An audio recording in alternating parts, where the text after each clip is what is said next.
how did this book come about? And at the same time, it's an unusual word. And I hate to say that because we're talking about holiness, but it's Yeah, a word that we don't use a lot anymore. yeah, and we should. Yeah, we should a lot more. Yeah. I honestly don't even remember because I think I started to think through the book about 3 years ago. Okay. But I think it originally just kind of started with this idea Mhm. of, man, how does God's nature as holy impact my relationship with Him? And I started to think about, man, okay, one aspect of His holiness is His moral purity. It's that He's sinless, therefore He can't sin. If He can't sin, it means He can't sin against me. If He can't sin against me, doesn't that make Him the most trustworthy being that there is? And that was just so profound to me to Just think from about. that.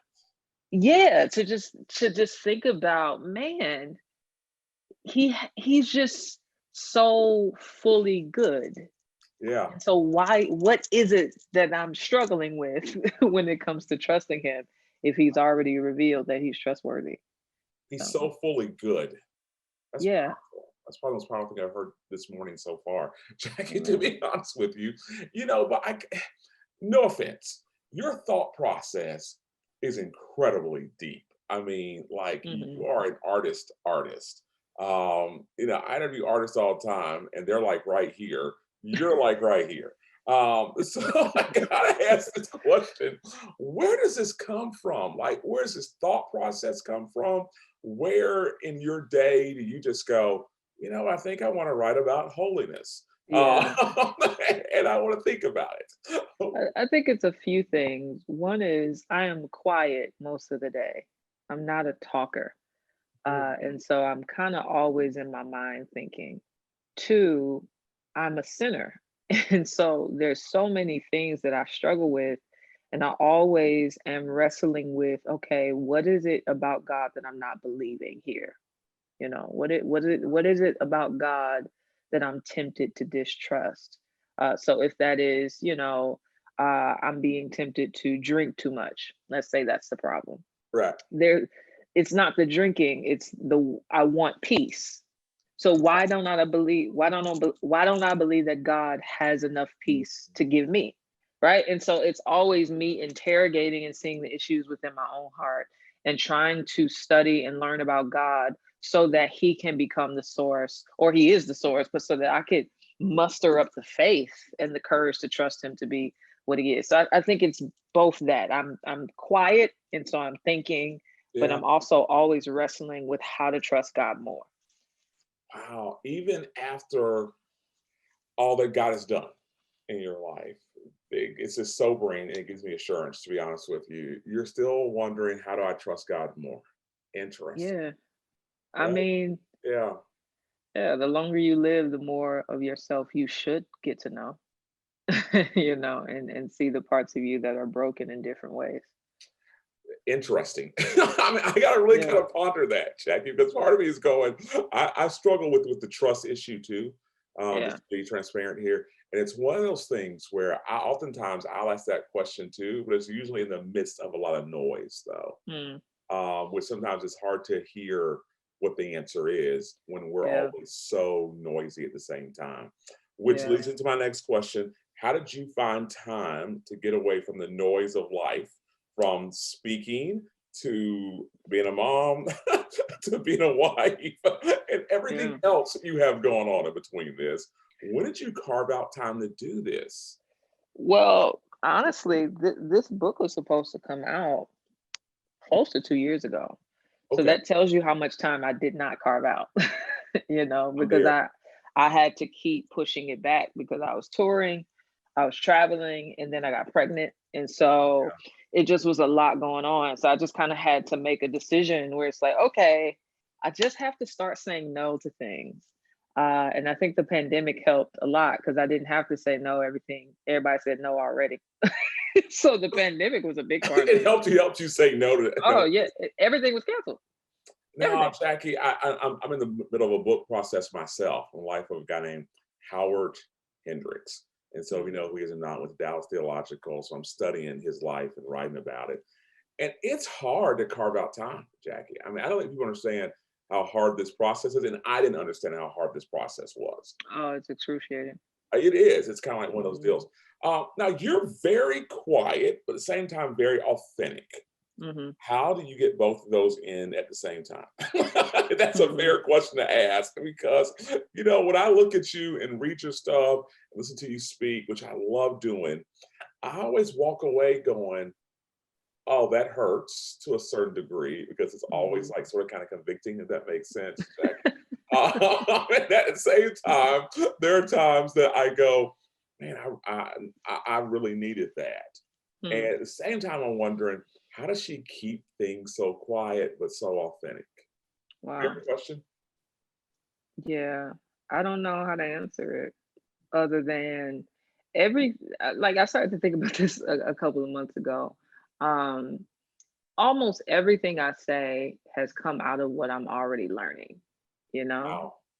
And so I think it's when you're wrestling with God and thinking through things and He is convicting you and He is revealing, then when you communicate it, there is an authenticity there because it's something that I've had to apply.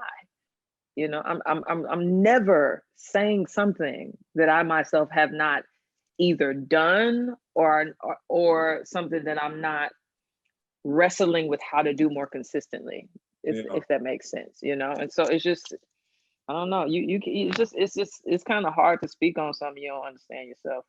I mean, you can, but And a lot of people do, Jackie. yeah, And you they should can. not. Yeah. Okay, next last question here. Like three more questions here. Where did the process come from? Like, where did you, like, were there any outside sources? And I know you're going to say the Sunday school answer, the Bible. Hmm. But who was, and I know your pastor well. So I just Hmm. want to put that out there too. And he's a really great pastor. He's an okay friend. I'm sorry about this, Jackie. No, you good. So when it came to resources, was there any like books or discoveries that you found that just like helped you pour into writing on holiness? Yeah, honestly, A.W. Tozer's The Knowledge of the Holy was Wow. very impactful, because I read that book before I even started to think about the Holier Than Thou. And the thing that impressed me with A.W. Tozer's work in particular is that he had such a high vision of God Yeah. that was also beautifully written. And to do both is rare. And so every time I read it, I wanted to worship, but it wasn't just sentiment, it wasn't just emotion. It also was doctrine. And so I was learning things, but my affections were being engaged and my thinking of God was being pressed to like a more transcendent understanding of him. And I was just like, man, if we were to create a source in a resource in 2020 to give people this, so really my book is me trying to say, man, let me do the same for people. Let me create a resource that is doctrinal, that engages affections, but also gives you a higher vision of God so that when you come out of it, you just want to love him more. How did you write this for today's audience? Because your audience is, I would say, I mean, they're not me typically. It's Hmm. usually under the age of 35, Hmm. younger, just definitely more progressive. Did you have them in mind when you were writing this? I did, but I don't shape arguments too much around what's relevant per se, Gotcha. because arguments change. When you read A.W. Tozer's book or C.S. Lewis, I think he addressed a lot of things that were common to his particular um, season and time and era. But I feel like there has to be I think there's a way in which you should communicate truth that it transcends cultures and eras, so that when you do leave in 2076 or in 2095, people still pick it up and say, wow, this applies to me today. I don't even know who Jackie Hill Perry is, but this is speaking to me. And so, yeah, I just really stuck with the Bible, rather Mm. than thinking too much about the culture. Did you see yourself here 5 years ago? What Because was 5 years ago? 20, yeah, that was in 2018. 20. I know it seems like a long time ago. It was It is. 2017, I guess. Yes, 2017. Yes. Well, as far as a writer, yes, because that's when I started to be intentional about seeking God to do this. This is what I wanted to do. I was like, Lord, I want to write books for the rest of my life because that's a ministry that can continue even when I don't. Like when I die, books are still ministering. And so, yeah, I did see myself here. Do you like what you see here in all this? I mean, and I'd say we're both in this world, this evangelical. And I laugh at that a little bit, Jackie. Forgive me. We're both this evangelical world. I would say it's going through a lot of interesting tosses and turns, and Mm-hmm. Jackie, it's kind of. I don't think we. I would say I'm going to use scripture on this one for such a time as this. We're there. Child. Your thoughts and all of that. And I am putting you on the spot about this. Yes, I just want to just. Man, I'll say three quick thoughts. One is I'm grieved. Hmm, Just simply put, you're seeing the flesh on display. You're seeing worldliness. You're seeing abuse of power. yeah, You're seeing a lack of kindness, but this kind of projection of niceness, which is fake.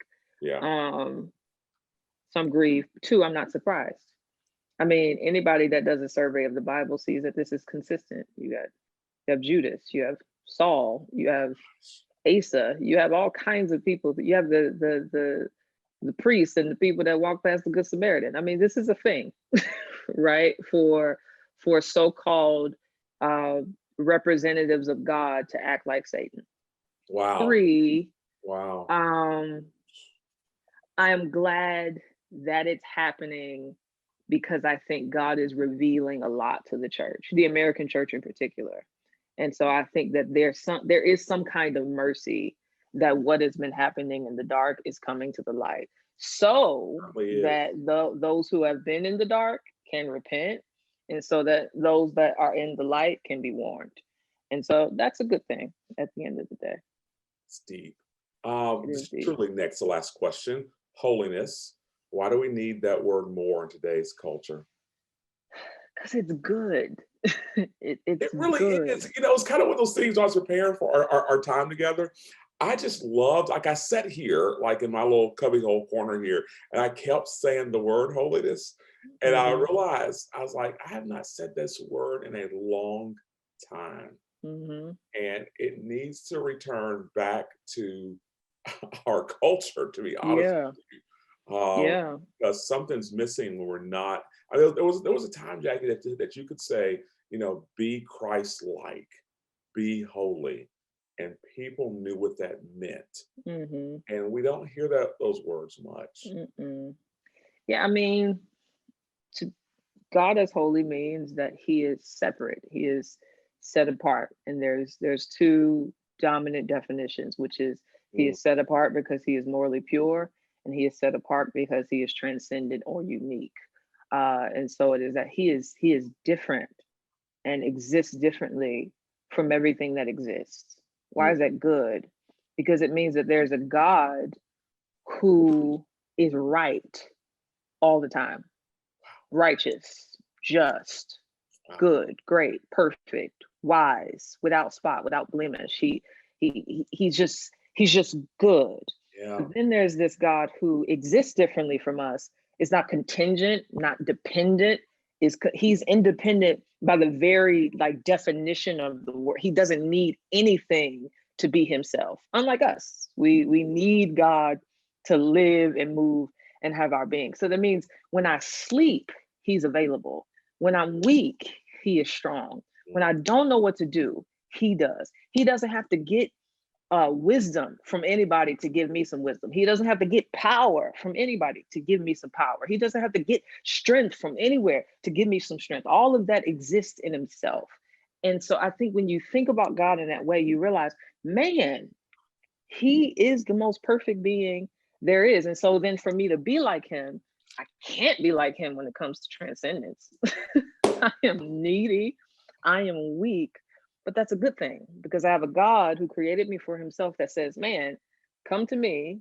all who are weary and heavy laden, and guess who's gonna give you rest? Gosh. Man.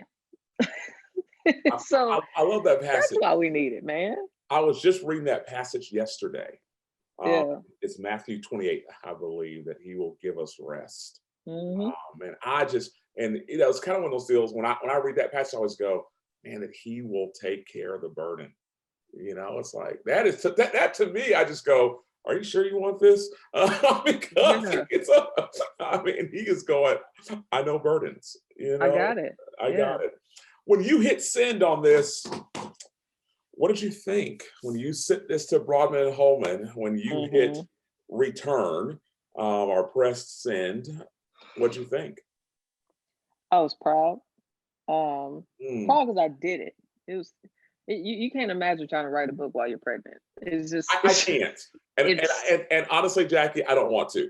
I'll be honest with you about this it's one. just it's nuts. I'm But good. not only pregnant, but with a newborn. And so Yeah. after the newborn, that manuscript is still empty. Yeah. So I was proud that I finished it, and I was proud because I do think that God was faithful and that He helped me to understand something really special about Himself, so Right. that I could communicate it clearly and creatively to His people. And it's just like, man, if this, I'm not saying I'm gonna die tomorrow, but if this is all I could put out, I'll be completely satisfied with that. Like to be able to give people a resource on the nature and the beauty and the holiness of God, that will transform. Like I believe if people read this book and believe what the scriptures say, not necessarily me, but believe what the scriptures say about God, Yeah. it is impossible for their life not to change. I really believe that. We're talking about God, not prosperity, not gifts, With God. not none of that. God. That's a big deal.